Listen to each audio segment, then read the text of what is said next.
Magandang po, minamahal ng mga manggulong at kapatid. Sa channel na to, kung saan po sinasagot ng Diyos sa mga katanungan sa puso't isip natin, sa magitan ng salita po niya, ang Biblia. Sa ating pong paksa ngayon ay napapanahon, kasi po malapit na dumating ang Panginoon. Ang pagbaba po niya sa himpapawid, para sunduin ang kanyang nobya, o bride of Christ. Yan po ang kanyang iglesia, o kalipunan ng mga tao na tinawag niya sa libutan. Sa ating pong pamagat ngayon, paksa, paano tayo magkakaroon ng passion para kay Jesus?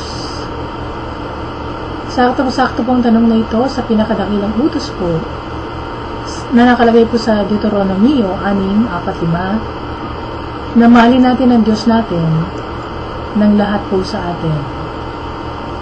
Narito pong ilang mga panuntunan kung paano natin gagawin to mula sa banal na kasulatan. Alam po ninyo na hindi natin kayang mahalin ng isang tao na hindi po natin kilala. Kilalanin po natin ang Panginoon at kung anong ginawa po niya para sa atin. Bago po binigay ng Diyos ang utos niya sa Deuteronomio 6:5, sinasabi po sa atin ng Diyos na siya po ay iisang Panginoon. Wala pong katulad ng Diyos, wala pong ibang Diyos. Ito, maliban po sa Kanya, bukod tangi po ang Panginoon. Yan po ang isang aspeto ng pangungusap na to. At kapag kilala po natin ang mas maigi ang Panginoon, mas madali po natin mamamahal, no? Ng buong pagkatao po natin ng Panginoon. Kasabay po nito, ang malaman po natin kung anong ginawa po niya para sa atin. Sa Exodus 23, bago po binigay ang unang utos sa Ten Commandments, sinabi po ng Diyos sa Israel na siya po ang naglabas sa kanila sa Egypto mula sa pag-aalipin. Ganun din po sa Roma 12. Roma 12:1-2. Bago pong utos na ialay sa Kanya ang buhay po natin bilang handog na buhay. Mababasa po natin salitang sa makatuwid para magpaalala po sa atin sa kahabagan ng Diyos para sa atin. Na mabasa po natin sa mga naunang kabanata. Para po lalo po natin mahalin ang Diyos, kailangan po natin makilala siya. Nagpapakilala po siya atin sa magitan ng maraming bagay, sa magitan ng kalikasan, kaya nakalagay po sa Roma 1. Pero masigit po sa kanyang salita, makikilala po natin ang Panginoon. Kunin po natin ugali ang pang-araw-araw po ng pagbabasa ng Biblia. Kagaya po na parte ng buhay po natin ang kumain araw-araw ng 3 beses. Mahigit po sa isang libro ang Biblia. Ito po ay isang totoong love letter po ng Diyos sa atin. Nagpapahayag po ng pag-ibig po niya para sa atin sa mulat-mula pa, lalo na sa ministeryo ni Kristo Jesus. Basahin po natin ang Biblia na sulat sa atin ng Diyos. Nang humihingi sa banal na Espiritu na mangusap sa puso natin, ang Panginoon, ano man ang gusto niyang malaman po natin para sa isang partikular na araw. Importante rin po na magmemorya po tayo ng mga talata, pati na isipin kung paano may isasabuhay ang natutunan po natin sa salita ng Diyos. Makabukas po kayo sa Josue, Joshua 1:8.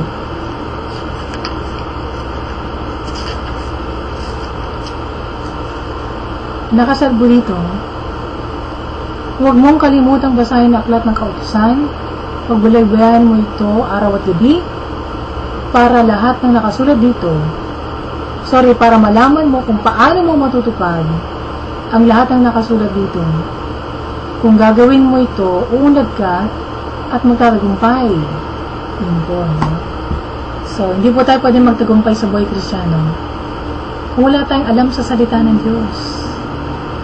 So, pangalawa po natin, no, na panuntunan, tiyahin po natin halimbawa ng Panginoon sa Kristo sa pananalangin. No? Parati po siyang nananalangin at consistent po ang pananalangin po niya. Kung i-examine po natin ang buhay po ni Kristo, ni Daniel at iba pa pong mga lingkod ng Diyos na may passion sa Panginoon. Mahalaga pong sangkap sa relasyon po nila sa Panginoon ang panalangin.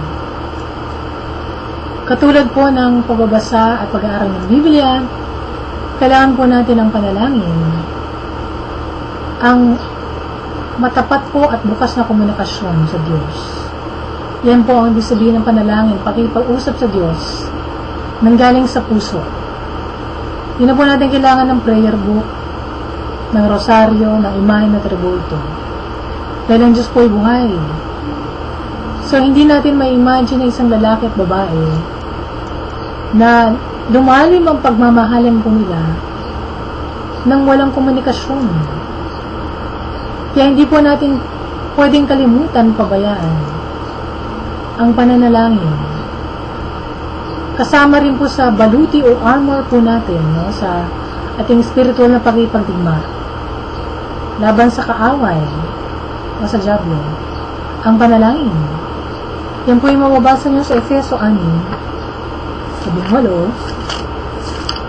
Makibukas po tayo doon. Diba? Basahin natin ang salita ng Diyos. Baka mali pong babasahin po, dapat makita po nyo. Tama? So, wag lang po kayo basta makinig na makinig. Na hindi po sinecheck sa salita ng Diyos kung yung talaga nakasulat. Gayahin po natin ang mga taga-Berea. So, Efeso 6:18. At manalangin kayo sa lahat ng oras sa tulong ng banal ng Espiritu. Panalangin niyong lahat ng dapat ipanalangin. Huwag kayong magpabaya, patuloy kayong manalangin, lalo na para sa lahat ng mga binabanal. O sa mga kapwa-Kristyano po natin. So, pwedeng gusto po nating mahalin ng Diyos, pero mabibigo po tayo kung wala tayong pakikipag-usap sa Diyos o pananalangin. Sa Mateo 26:41.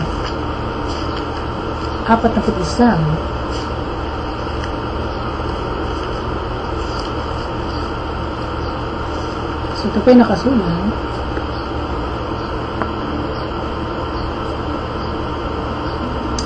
Tayo na, narito na ang taong magtataydor sa akin. Sa 41, sabi, magpuyat kayo at manalangin upang hindi kayo madaig ng tukso. Ang Espiritu ay handang sumunod, ngunit mahina ang laman. Sa so, unang nabasa ko, mali po. Yun po yung part na tapos na po silang mag-usap ng mga disipulo niya at paparating na po si Judas. Pero bago po nun, sinabi ng Panginoon mga alagad po niya na magpuyat po sila, manalangin sila para hindi madaig ng tukso. So, yun po isa nagagawa po ng panalangin po. Tinutulungan po tayo na maging malakas para labanan ng tukso. At pangatlo pong panuntunan po natin, lumakad po tayo ng malapit sa Panginoon ngayon. Pinili po ni Daniel at tatlong mga kaibigan po niya na sumunod sa Diyos at hindi po mag-compromise paski sa pagkain na kakainin po nila. Yan po yung makikita po natin sa Daniel 1. Ibang mga tao na dinala mula sa Huda po patungo sa Babylon bilang mga bihag ay bumigay po at hindi na muling nabanggit, no, sa salita ng Diyos. Nung hinamon po ang mga paninindigan ng mga Hudyo na mga prisoner of war, katulad po nila Daniel, konti lang po ang tumayo para sa Diyos. Mabasa niyo po yan sa Daniel 3 at sa Daniel 6. Para masiguro na maging passionate po tayo sa Diyos, lalo na po sa pagdating ng matinding pagsubok. Yung palagi ko na pong sinishare sa inyo dito na tribulation period. Para po tayo hindi mag-compromise, no? Sa pananampalataya po natin, ngayon pa lang po, lumakad po tayo na kasama ang Panginoon. At simulan po nating sumunod sa Kanya sa pinakamaliit na bagay. Diba? So, natutunan po ni Pedro ang leksyon na to nang sinundan po niya si Jesus sa malayo. Sa halip na dumikit siya sa Panginoon para malaman o makilala ng mga tao na alagad siya ng Panginoon Jesus. Kaya po nahulog po siya sa tukso ng pagtatwa sa Panginoon sa Kristo. Basahin po natin ng Lucas 22, ito po 4.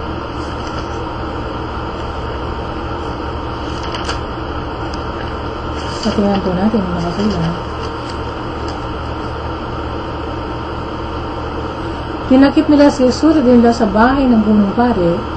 Sumunod naman si Pedro pero nasa malayo siya.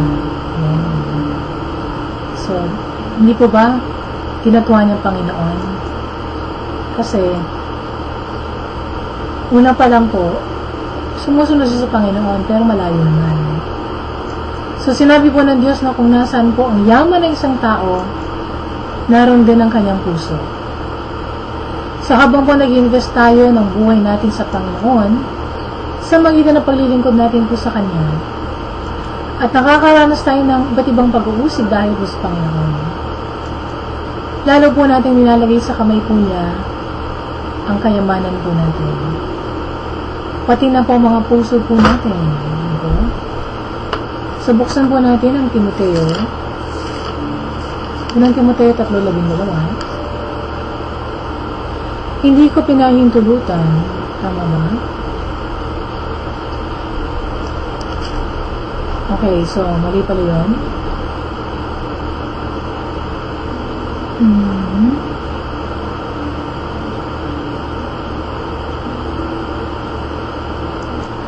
So, dito pa nakalagay sa ikalawang Timoteo pala. 3:12. Ang totoo lahat ng nagnanais mamuhay ng matuwid bilang tagasunod ni Kristo Jesus ay daranas ng pag-uusig. So, malapit na po naman yung panahon na yun na usigin po ang mga Kristiyano o tagasunod ng Panginoon sa Kristo. Sa Mateo 6:21, makibukas po tayo doon sa ating mga Biblia.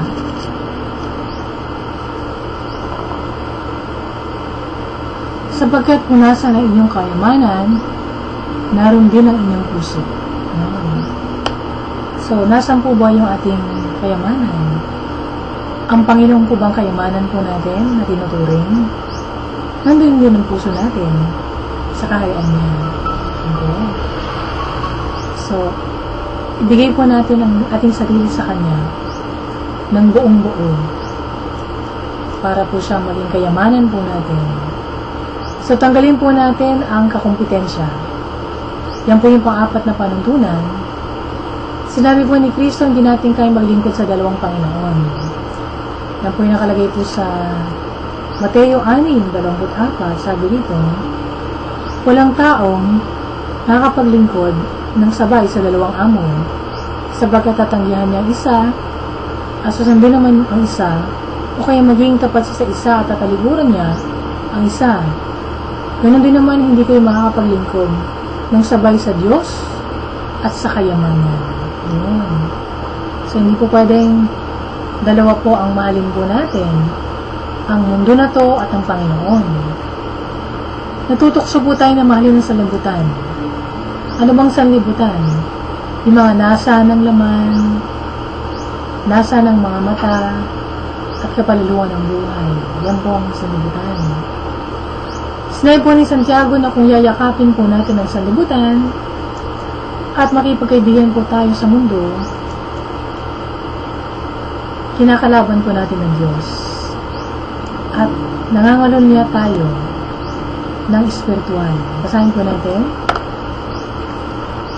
sa Santiago 4:4.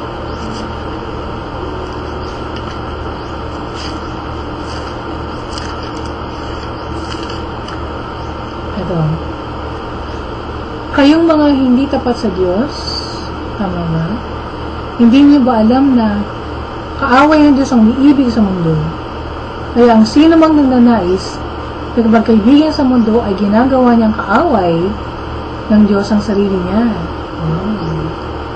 So yung mga bagay sa mundo na ito po, mga material na bagay, mga uso, yung mga kinahumalingan ng mga tao sa mundo, mga bagay na nakikita, no, ng mga mata natin, yung mga bagay na pinagnanasahan po nating laman, at yung kapalaluan natin, no, sa kung anong ginagawa natin, anong trabaho natin, kung sino tayo, yan po lahat ay worldliness. Gumawa na po ako ng video dito sa worldliness. Pakinggan nyo lang po yun o panoorin yun para magkaroon po tayo ng kaunawaan tungkol po sa kasalanan ng pagiging makamundo, makasalibutan. So, lasin po natin sa buhay natin mga bagay naubos po sa oras po natin at lakas po natin. Mga bagay po na aagaw sa atensyon po natin at pibigil po sa atin para maglingkod sa Panginoon. Nangako po ang Diyos na kung siya ang hahabulin po natin, hindi lang niya pagkakaloob ang kailangan po natin. Kaya nakalagay po sa Mateo 6:33, nakalagay po doon. Hanapin natin ang Diyos at ang kanyang katuwiran at idadagdag na lang po niya sa atin ang mga ibang bagay sa mundo. So, kung yung ating pong unahin ng Diyos, bibigay rin po niya sa atin ang ating mga nais. Kung mga gusto natin. Gaya po nakalagay po sa Salmo 37,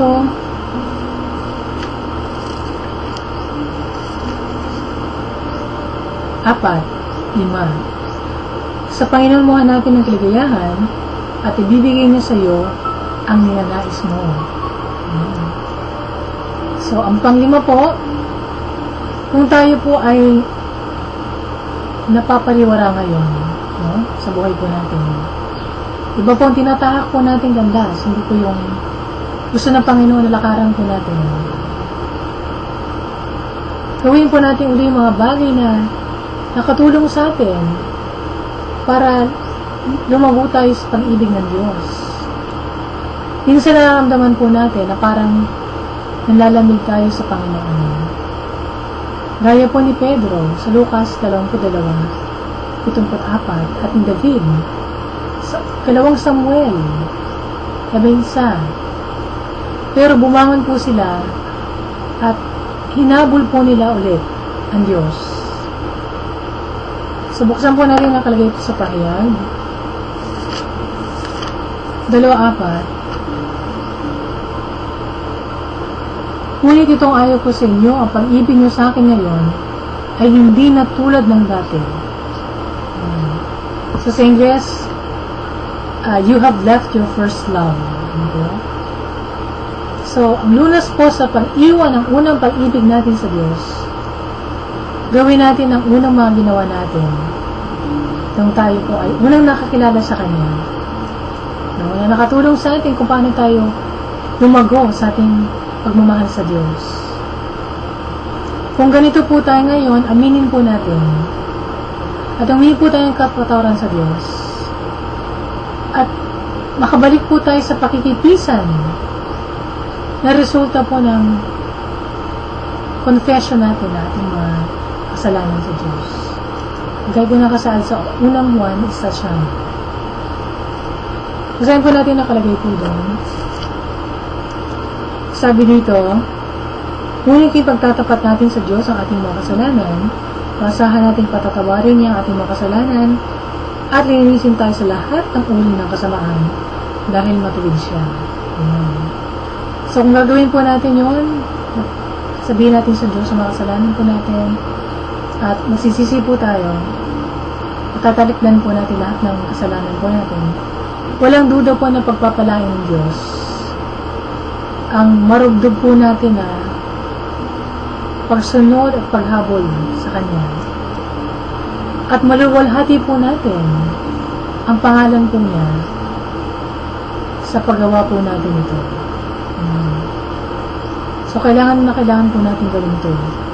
Dahil na ngayon po na palapit na po ang pagbabalik ng ating Panginoon Jesus. So dapat po on fire po tayo para po tayo ay makasama sa tinatawag po na pagdalit po ng iglesia o rapture of the church. Ano po? So paano po tayo magiging passionate, magkaroon ng passion para pa sa Panginoon? So na-share ko na po sa inyo yung 4 na dapat na po natin gawin. Salita ng Diyos, yung ating pong pakipag-usap sa Diyos, yung ating pong alisin po natin lahat ng mga bagay na pwede maging kakumpetensya ng Diyos sa buhay natin. At sumunod po, lumakad po tayo ng malapit sa Diyos. So maya-maya, kinakausap natin ng Panginoon.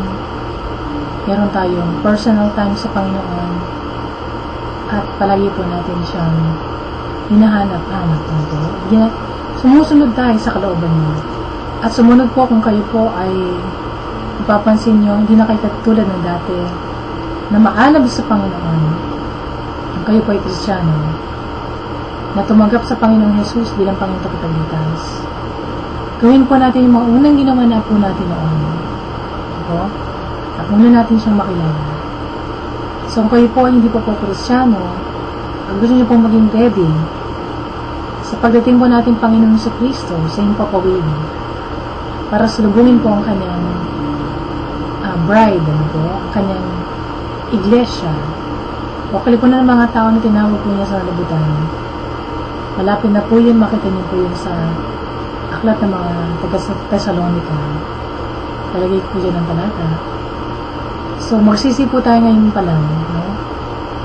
Sa mga kasalanan po natin, gawin po natin handa ang sarili natin sa magitan po ng pagsisisi. At tama po natin na ating relasyon sa Diyos. Gawin po natin Panginoon Tagapagligtas sa Jesucristo na ating buhay. So, dumulog po tayo ngayon sa Diyos. Lord God, maraming salamat Panginoon sa salita po ninyo, Lord, na narinig ko ngayon na malapit na kayong dumating, kailangan maging maalab ako, Panginoon, sa pagmamahal po sa inyo. Kaya, Panginoon, nagsisisi po ako sa lahat po na aking mga nagawang kasalanan sa isip, salita at gawa. Patawarin niyo po ako, Diyos, sa lahat po na aking mga karamihan at katigasan ng ulo, Panginoon. Patawad, O Diyos, sa aking pong mga pananalitang hindi kalugod-lugod. Mga iniisip ko na marami, Panginoon, at mga kinikilos ko po, Panginoon, na hindi tama. Lord, tinatanggap ko po kayo ngayon, Panginoon sa Kristo, sa aking buhay. Kayo na po ang maghari, Panginoon, ang kumontrol na aking buhay, at ako din maglilingkod sa inyo, Panginoon. Sa araw-araw, Panginoon, ako din magbuhay sa inyo, simula sa araw na to. At kayo rin po maghugas sa akin sa lahat ng mga kasalanan ko ng iyong banal na dugo, Panginoon Jesus. Thank you, Lord God. At nalayan ko po, Panginoon, na puspusin niyo po ako ng banal ng Espiritu upang maintindihan ko po ang salita. Magawa ko po ang kalooban ninyo, Panginoon. Maging matugumpay ako sa kasalanan niyo. Panginoon, maraming salamat, Panginoon, dahil sa kaligtasan po na aking kaluluwa at kapatawaran po na aking mga kasalanan sa sandaling ito. Maraming salamat din po, O Diyos, sa buhay na wala hanggan na aking pong tinatanggap din ngayon. Dahil ako po'y sumasampalataya sa bugtong anak na si Jesucristo bilang aking tagapagligtas at Panginoon na aking buhay. Thank you, Lord, sa lahat po na ginawa niyo para sa akin. At dalangin ko po, Panginoon, na gawin niyo po akong isang Kristiyano na nais po ninyo, Panginoon, na kayo po ang makita sa aking buhay, Panginoon, at lalo po akong maging malapit po sa inyo, Panginoon, hanggang sa magkita po tayo po sa inyong kaharian. Thank you, Lord, sa lahat po ng ginawa niyo para sa akin. Ikaw ang dalangin sa pangalan ni Jesus. Amen. So kung kayo nanalangin niya, napatawad ang Diyos sa mga kasalanan niyo, magsaya kayo, magkatalong kayo sa tuwa. Dahil ang Diyos po natin ay mahabagin. So para lumago kayo sa pananampalataya, magbasa kayo ng Bible, 1 chapter a day, sundan niyo po sa Gospel of John, para makilala niyo pa yung si Kristo. At sumunod, maghanap kayo ng church na kung saan po ang salita ng Diyos sa pinapangaral, hindi po doktrina ng tao, tradisyon ng simbahan, kundi po ang puro salita ng Diyos, walang dagdag ng bawas, mula Genesis and Revelation, ng mga tao po ay malayang magbasa ng Bible para sa sarili nila. Sumunod, maghanap po tayo ng church na kung saan tinataas po lang po yung pangalan pa ni Kristo. Hindi po pangalan ng kung sino-sinong santo, hindi pangalan ng Mama Mary, hindi pangalan po ng sekta, hindi rin pangalan ng pastor, kundi ang Panginoong Kristo lamang dahil siya lang po ang daan patungo sa presensya ng Diyos. At sumunod po maghanap po tayo ng church na kung saan po ang banal na Espiritu ang kumikilos sa kalagitnaan, tumutulong sa pagsamba at binabagong buhay ng bawat mananampalataya. At kung kayo pa yung pagpala na ating video ngayon, pagsabihin niyo po, ikalat niyo po sa mga katrabaho niyo, pamilya na may sagutan niyo sa mga tanong po nila, hindi lang kailangan maghanap sa kung saan-saan, manood ng program sa TV na kunyari sumasagot sa tanong, pero pinapaikot lang mga tao, dinadala lang sila sa panibagong sekta. Hindi kay Jesus. Dahil po dito po sa channel na to, ang pakailan po natin, magligtas ng kaluluwa sa magitan ng pagkataas ng pangalan ng Panginoon Kristo at pangangaral ng salita ng Diyos. Tama po? So kung may mga comment kayo, suggestion, feedback, meron kayo mga prayer request, isolve niyo po lang po sa akin o lagay niyo sa baba. Mag-email kayo kung kaya mag-tweet po kayo sa akin.